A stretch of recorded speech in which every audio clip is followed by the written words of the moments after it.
Instagram, how's it going? We are now live on YouTube and Facebook, and we're live on Instagram. Rammer, how's it going? How is it going? Where'd Reggie go? He's making a brick mess. We opened up a brick from 2020, and he's eating it right now, and he's loving it. So that should speak to the shelf life of the bricks. But he's probably like dropping it all over my office right now. Probably. Not my fault. I did not give it to him. I gave it to him. I'm the guilty party. All right, so let everybody jump on here. We're a little bit late, so my apologies there. But I figured we would start off the discussion with a talk on CGMs, continuous glucose monitors. I've got one in my arm right now. Actually, just for curiosity's sake, let's go ahead and just test it right now, live. Someone asked on your. Can you open my backpack and get my glucometer out of there? Should be in that main bag. Someone asked on your post if that was a sponsor. They said, "What's the patch on your arm? A sponsor or something?" Saw that. And I commented back. So I'm like, "No, not a sponsor." Yeah. What pocket? It should be that main one. Is it just like right there in front? No. Oh, it's not. It's underneath my nightstand over there. I can go get it. All right. Let me scan here. Scan with the CGM. Ready to scan. Scanning the arm. Boom. Scan complete. And it says my latest reading as of 5:04 p.m. was 72 milligrams per deciliter. Boom chakalaka. And my CGM data is pretty boring, y'all. Like, it's pretty flat line. It's typically between 52 when I'm sleeping, and it peaks at like 75. So like it's as flat can get. And I've been kind of testing with the glucometer to see how it correlates to that. Now, one's testing for interstitial fluid. There's going to be a little bit of a lag, et cetera, et cetera. But for simplicity's sake, I try to calibrate it so that it's within about 10 milligrams per deciliter. That way I can just know that it's in the rough ballpark. And my CGM data, again, pretty similar to what my glucometer data is showing, always been about 10 milligrams per deciliter, and it's always pretty flat line between the 50 and 70 to 80 range. Now, why would I wear a CGM if I am not a diabetic? I just cleaned that entire shelf, and now he's tearing it all up. So I am not a diabetic. I'm not a type 1 diabetic or a type 2 diabetic. So why do I have any business wearing a CGM?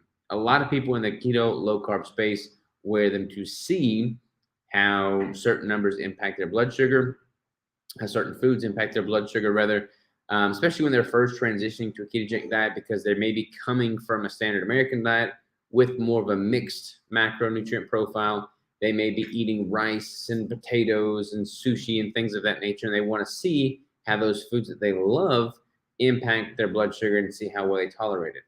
Come to find out, most people experience a pretty significant spike from a lot of those foods, which is not in and of itself necessarily a bad thing. I mean, that is your body doing what it should. When you eat a carbohydrate-rich meal, you are going to typically see a spike in blood sugar, and that's going to drop down after your body secretes insulin, and that insulin shuttles the blood sugar into the corresponding tissue, the cells, et cetera, et cetera.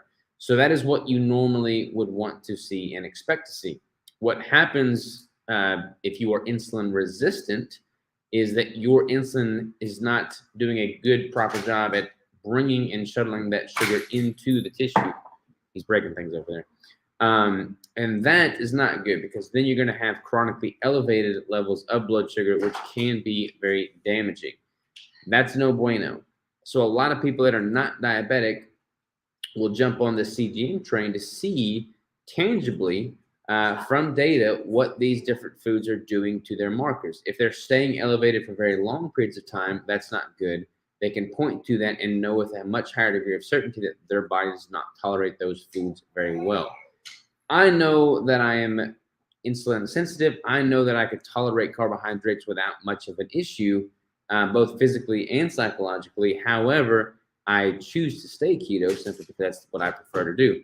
I am using a CGM at this point in my competition prep because my protein is so high relative to what it normally is. Normally is in the context of a prep, that is. So right now, my protein is about 215 grams a day, and my dietary fat is 125 grams a day. Still have the majority of my calories coming from dietary fat, but I have a pretty high gram intake of protein. Once I go much beyond that, I near my protein threshold in the context of this prep and caloric intake, and I will start to see an increase in blood sugar. I've already seen a pretty significant drop in blood ketones, and I start to notice some other things as it pertains to reaching my protein threshold. A little bit more GI distress, more bloating. I haven't noticed inflammation or mental fog, but that's oftentimes associated with reaching that protein threshold as well. So I wanted to put the CGM in because they last for 2 weeks at a time, and I know that I'm about to start dropping protein. So I just wanted to capture that data before I did start dropping protein. I've got one more CGM. I might put that in myself, or I might talk my dad into wearing it. Think I have any luck with that? I don't know. I don't think I have any luck Pretty getting good my. one. Yeah, I think because my mom's keto now, which I'm super proud of her for being keto. My mom actually watches the YouTube videos, so shout out to you, Mom. But I think it'd be very interesting for my dad, who is not keto, to wear CGM. He's also not diabetic, but he could see how these different foods are impacting his markers. Because he's one that will eat pretty good. You know, he eats a mixed diet. He'll eat some carbohydrates, but he'll eat a lot of protein and fats and things of that nature. But then he'll finish the day off with a bunch of candy or, Snickers bars or something like that. And I would like for him to see how those foods impact his numbers. Hopefully they spike and then drop down and turn to baseline. But I think if he saw that tangibly, he's a scientist, so that data may kind of impact his decision to eat those a little bit more. So that is what a CGM is. It's a continuous glucose monitor. That is what it is useful for. For diabetics, they can use it to make sure that their numbers don't get too high or drop too low and become hypoglycemic, in which case they may need to use some form of sugary substance to get it back to a healthy range. Because type 1 diabetics are not going to be able to, excrete insulin at the rate they would need to regulate that blood sugar. Is he doing okay? He has learned to say milk.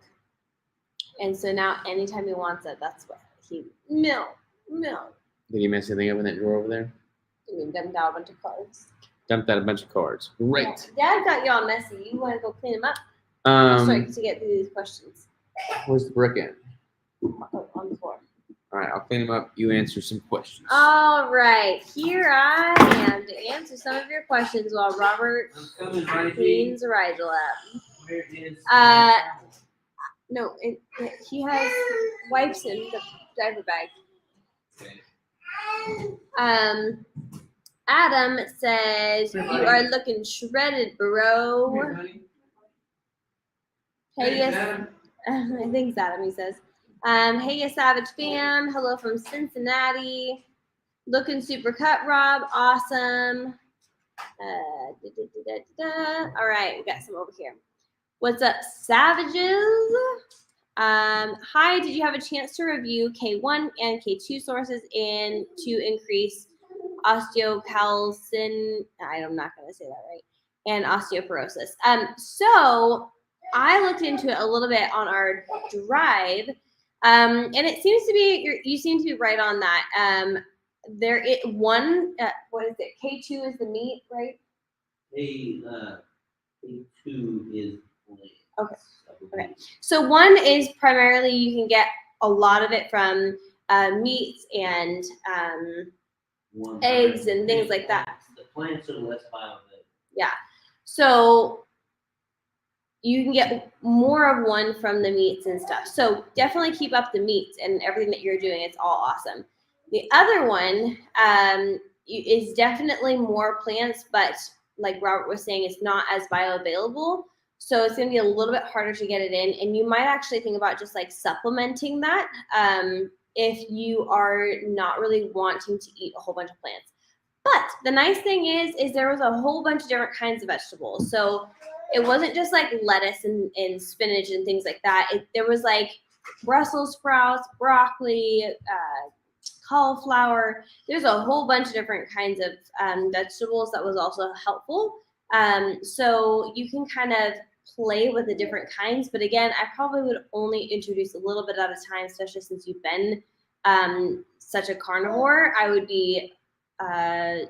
definitely take the adjustments slow if you do introduce some vegetables. And then would strength or hypertrophy type training increase bone density? Yes, 1000%. Resistance training of any sort is a huge thing for bone density. That is why it is so encouraged now for women specifically to start resistance training, because women get osteoporosis much more quickly than men do. Not that it's impossible, it's just we are more prone to it. So resistance training can help so much with bone density. So definitely be doing some sort of resistance for sure. That's what he's asking for. Hi guys, I fractured my ankle and I am pretty immobile. Should I keep protein relatively higher than fat and lay off the butter since I'm not active, or still okay with higher fat? I am still overweight.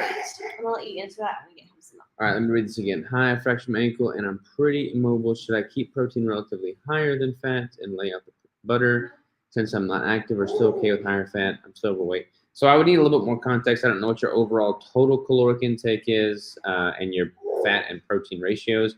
I would consume certainly ample protein. You don't want to be deficient in protein, but also don't try and reduce the fat excessively. Like when you're recovering, I totally understand the concept of you not training as much, not having as much activity, and therefore not wanting to eat too much, because you'll likely be at a surplus easier because you're not expending as much.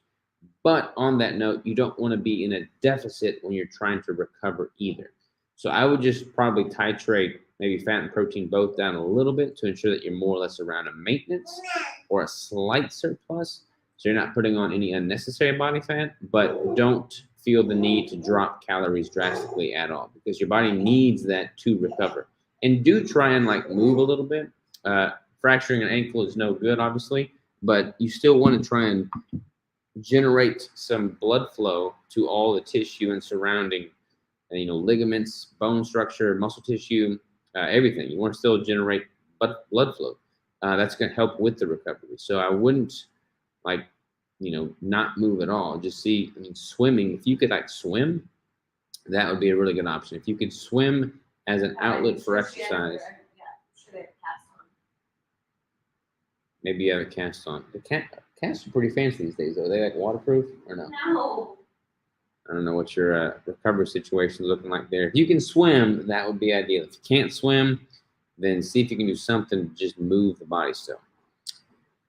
What's the last question on here? Thank you for checking. Read K2 and K1. Is strength or hypertrophy better? I did hypertrophy but lost density. All right, so they kind of go hand in hand to an extent. Like if you're building muscle tissue and increasing overall muscle volume, you are likely getting stronger. There are more parallels to hypertrophy and strength than there are parallels to building muscle and losing fat, if that makes sense. Now, there are certain ways to train to prioritize one or the other.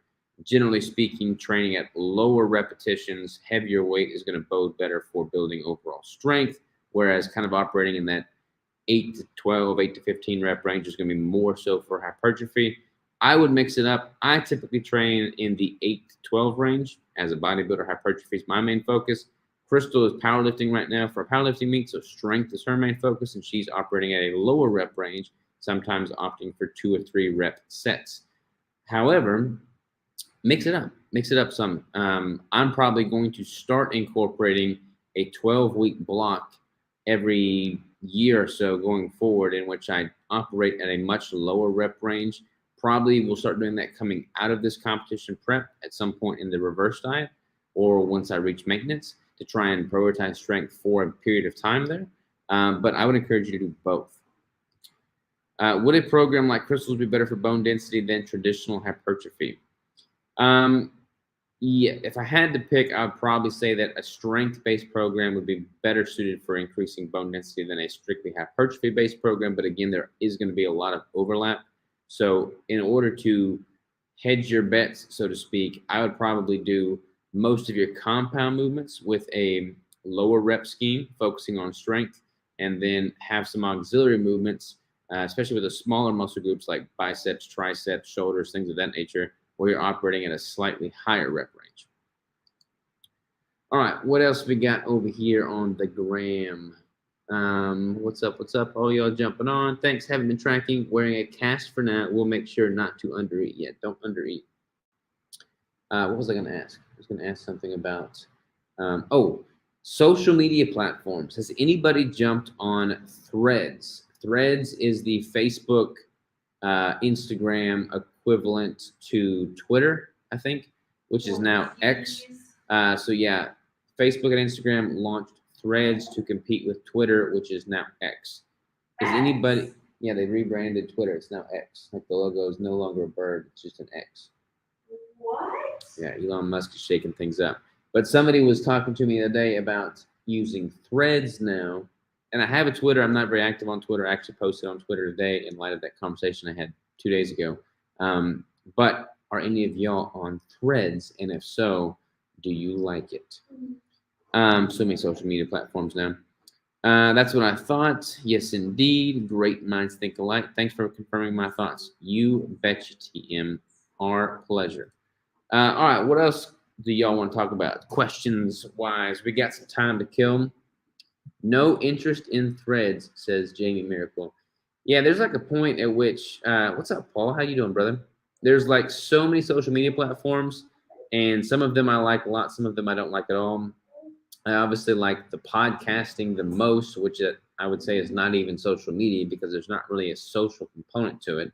But I like it because it's real conversations with like long format, which I like. What's up, Munchkin? Instagram, I like, but Instagram is getting weird. Threads, I haven't tried. Clubhouse was pretty cool, but Clubhouse seems to kind of be going a little bit downhill. That was really popular during the pandemic, and now it's not so active. LinkedIn, I'm not really on. TikTok, Snapchat, not on at all. So yeah, so many freaking options. Agree, no interest in Threads. Mike says haven't tried Threads. I noticed X yesterday. Nah, I don't think Threads fits your brand. Oh. Yeah, I don't know anything Why about does it. it not fit? I don't know. I literally know nothing. Why does about it not fit? What's good, Savages? What's up, man? How you doing? All right, Ryan. Do you want to go? You think you'll sit down on the floor? Maybe. You want to sit on the floor, play around? I got Rigel a playpen the other day. It should be coming in on Friday. Where are we gonna put it? On the MMA mats? I haven't been doing much MMA lately, so he might be doing the mats more than anything. Agree, no interest in Threads. Yeah. That's good to know. It's good to know where to put our energy and our efforts because a lot of times, honestly, I get on social media now and I feel defeated. I'm like, oh my gosh, like there's all these algorithms and things. And I'm like, I really just think as long as people are getting the information that they want, and you guys should see his face. He loves this so much. Future podcaster right here. Future podcaster. So I don't know. So sometimes it's defeating and sometimes I'm like, yeah, let's go. But it can be a lot just to try to like figure it all out. And it's just not worth figuring out. So you just like have to keep doing your own thing unless you dive yourself all into that. And that's all you do. Have y'all tried Kratom? So I use a supplement called Mind Bullet, which was put up by Chris Bell, Mark Bell's brother. It's like a cognitive enhancing nootropic, and it has Kratom in it. I haven't used that in like 2 years though, 2-3 years now. And I liked it, but I have not used Kratom from like a pain relief standpoint. However, one of our employees has a ton of chronic pain, and she uses Kratom all the time, daily, and she swears by it. So she's a big advocate for sure. What is the last thing you read over here? I haven't read Mike's comment. Okay. If you're posting the same content on all different social media places seems like a waste of time. Just focus on the few you enjoy. Yeah, I totally agree. Like, I feel like I do share a lot of the things that we share on Instagram on Facebook because there's a lot of people who are on Facebook that are not on Instagram. And then like same thing with Twitter and Instagram. I'm like, what do people post that's different on TikTok? Did I say that right? TikTok and Instagram. I feel like it's the same type of thing. So I feel like people are just resharing it, and I don't know, maybe you get more followers or more views on one versus the other. But if you're sharing the same stinking video, I don't know. It just seems interesting. But I do that from Instagram to Facebook. One, because they're integrated together, makes it a lot easier to post it. But then also there's a huge demographic of people who are on Facebook that are not on Instagram. So I do find that that's helpful, but they're just so much the same. It feels. Wait, what about? I will see coaches really active on IG and docs on Twitter. Oh, interesting. Yeah, I do jump on Twitter to kind of see what the discussion is. I think it is kind of cool for that, but I'm not really posting on there. I've never had a Twitter. I don't really. Oh, look at you. Never had a Twitter, and I've never really wanted one. I just don't feel like it's my jam. How are you feeling off the Rodeola? So I've only taken it once so far. I got it in the mail this week, and I had it one day this week. I did not have it today. I forgot about it. So I can't honestly answer that definitively because I don't know yet. But I will be experimenting with that, and I'll certainly let you know, Michael. How is Crystal's progress for her meet coming? What's the date again? So it is August 13th. It is coming up in 11 days. I'm so excited.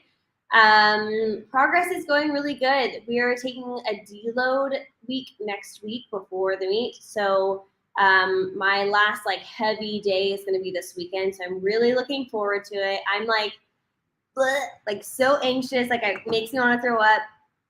Also super excited, all the feelings. So why do you do that hurl noise? I hate that noise. I know you do. Don't do that noise. Literally thought about that the moment I did it. I was like, Robert's gonna say something. I should have called myself out first. Hey, my mom's on the Instagram. What's up, Crystal's mom on the Instagram? What's up, Crystal's mom? It sounds like you're dating me.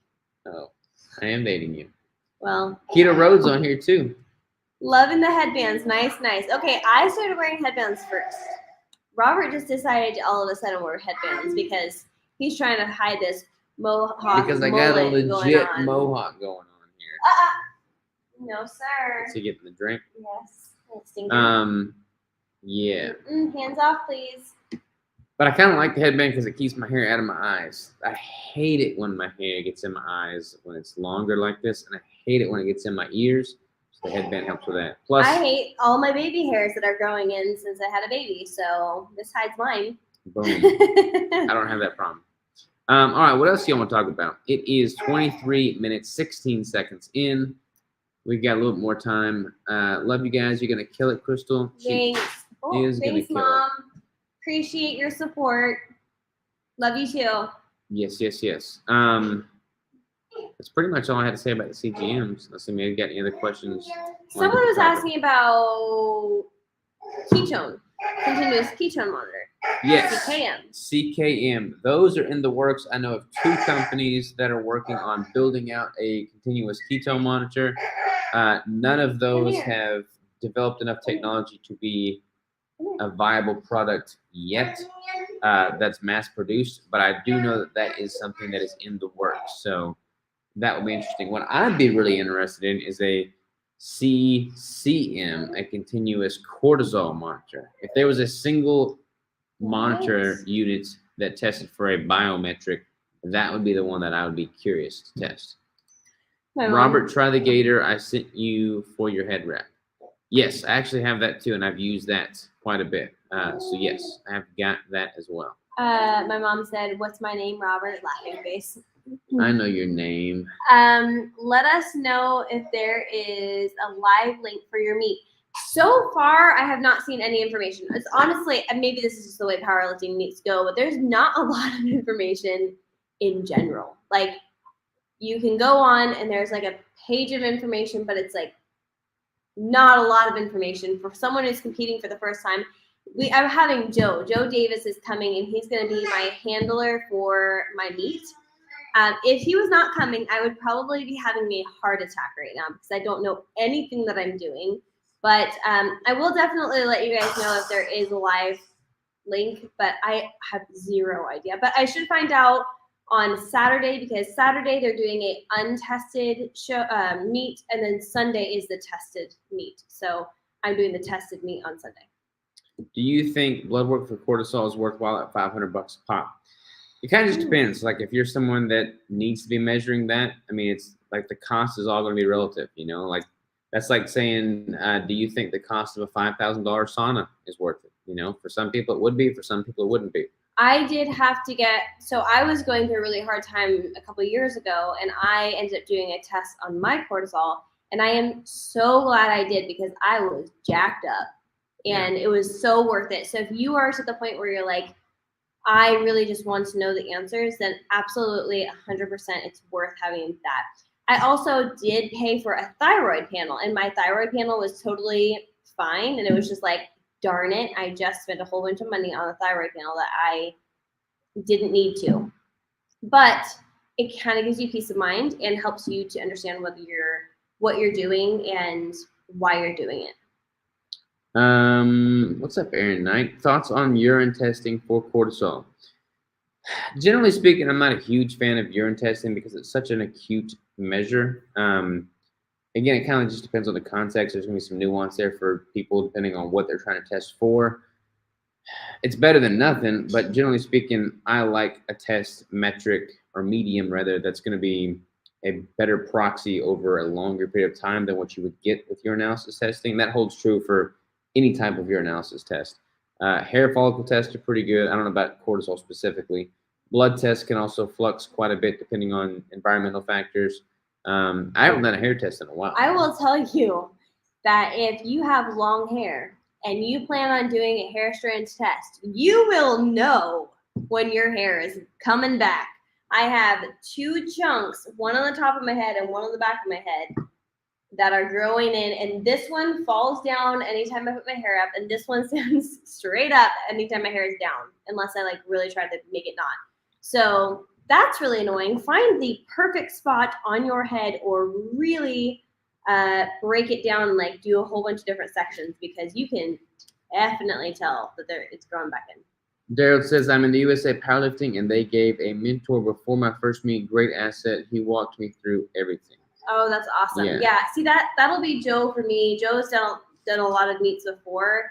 My coach is also like right there anytime I have questions or concerns, but it's hard because it's different federations and they've never been to these exact ones before, but it'll still be awesome. Christina Hess, what's up? Christina's in the building, and she says cortisol is accurate in saliva testing. Boom, there you go. So get your cortisol tested. Pretty sure that's what I did, is saliva. With saliva.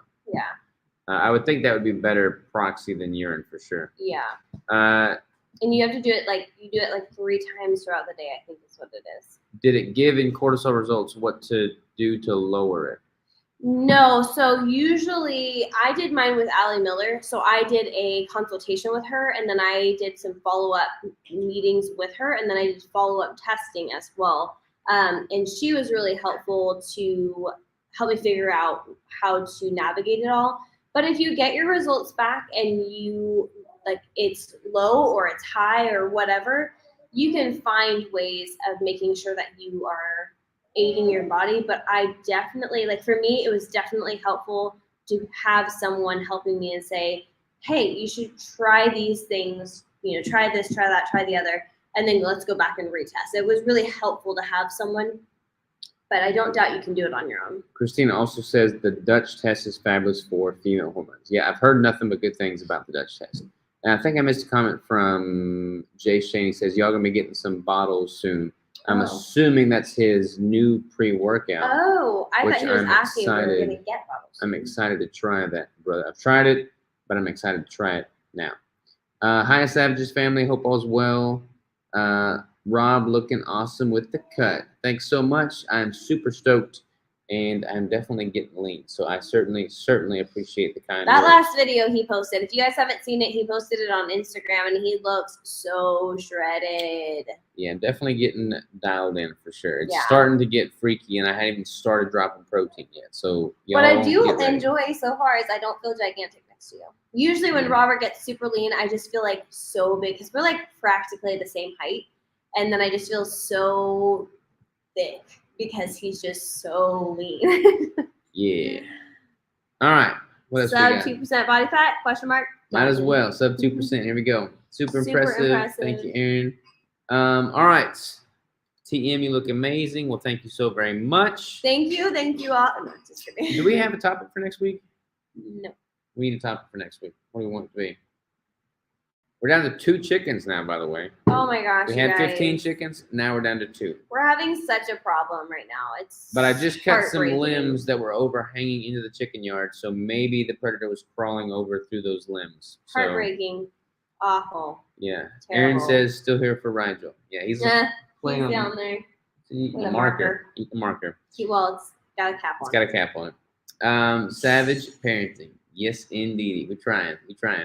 All right, y'all. So we're gonna call it a wrap on this Maybe one. that was the topic. Oh, savage parenting. Yeah, Maybe not. we can do that. Man, have we done a parenting? Sure, we've done something. We did a 1 year recap. We're gonna do a recap here soon because I'm about to publish episode 600 of the Keto Savage podcast. So Crystal's gonna jump on there with My that. mom said here for Rigel too. Do you think the Earth is flat? Oh, that's not a topic we're talking That would about. be a good topic. What's up, Robert, is Anthony it- Kunkel? Yeah, Robert, is this a new hairdo? Yes. Yes, it is. Yes, it is. Aaron says yes, it was. It was the topic. Okay, the hairdo or the parenting? Probably the parenting. The parenting. Yeah. Someone else asked for the haircut. Powerlifting topic. So next week Oh. will be the week of your Yeah, powerlifting let's week? talk about the powerlifting the Wednesday after I do my meet. Yeah, that could be a topic. Because then I'll Post know a lot more. Yeah, let's do I that. mean, I for obviously sure. don't know very much now, but I'll So- be excited to share So after. next week we can do a topic on what are we gonna do? a topic? Savage parenting. Savage parenting. It is. All right. You have got the winner, Aaron Knight. We'll talk about savage parenting. Another person said powerlifting. Okay, we will definitely do a powerlifting recap after my very first meet. This is super interesting. Mike said we sprinkled cayenne pepper all around our chicken coop, and it has kept everything out so far. What? Interesting. I'm gonna about have to check go that. do that. Cayenne pepper. I like it. Did you do your drawing? Yes, we did the drawing. We have the slated winner for the cold plunge. Thanks for reminding me. However, the way that works is once I get the winner, I email the winner. I emailed them today, and I'm waiting to hear back from them. If they do not respond back in a timely manner, then I will redraw a new winner. So I am respectfully waiting for them to respond, and then I will pick a new winner if they don't respond. Baby powerlifting. Just kidding. Yes. All right. So that's going to be a wrap on today's live. Thank y'all for tuning in. I'm going to jump on some client work real quick, and I will see y'all later next time. Adios. Have a great evening, everyone. Bye-bye.